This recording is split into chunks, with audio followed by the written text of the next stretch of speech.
growth, right? And really make adequate growth towards, you know, where you want to be in the subsequent year, which is a different measure, which isn't always used in accountability, right, as it is, but it is scored on as given to kids and that they get, and that Yes. number we're talking about here, right? Is progress. And number 1 and number 2, and you can see that there is clarity in number 2. It does say progress measure. So these mirror one another. The first one is reading, English language arts, and the second one is mathematics. So you can see the same thing in high focus students as measured by 2025 STAR scores. And I think we know the topic for next in reading PD is nothing. Yes. So the performance objective is that student performance will increase, especially those high focus, those subpopulations that we're really looking at, in their progress measure by 3%. Okay. So the third one, Isaiah, can you advance the slide? So this is looking at CCMR, or college, career, and military readiness. The percent of NYOS graduates meeting the state college, career, and military readiness criteria will increase from 77% to 93% by August of 2028.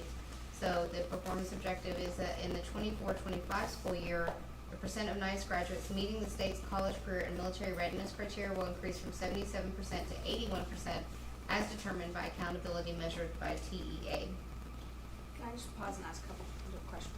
So what number 3 does is a little different than the 1 and 2 in the structure of it, in that it is a 5-year goal with the performance objective being sort of a formative measure that we can track for this year. Is that, like, should they all be that way? Like, why is one a 5-year goal and the others a 1-year goal? That's a really good question. So I'm glad you asked that. So remember earlier when I said that the district improvement plan obviously is your district goals, and then the campus improvement goals just make sense, right? But the state of Texas determines the areas of focus.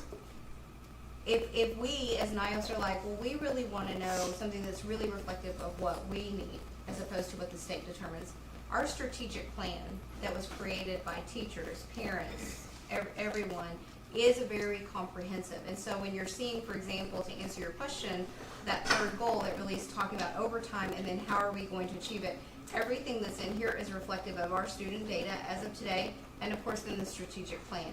So you'll see when we get, this is just kind of a summary slide, but we're going to get deeper into the strategies and you'll see more specifics. The state does not tell us, we have a specific computerized program that we use to form the goals, and they don't tell us like it must be this or it must be that. So we have that freedom. So okay, so it's like we have the option of being able to say we actually want to set a multi-year target with a 1-year goal for this year that we're going to measure against. But if the board, you know, if that's something you feel strongly about, we can rewrite them so they're all uniform. No, I think it's just helpful to like my main interest is understanding your all's thinking and Right. how you created them and what we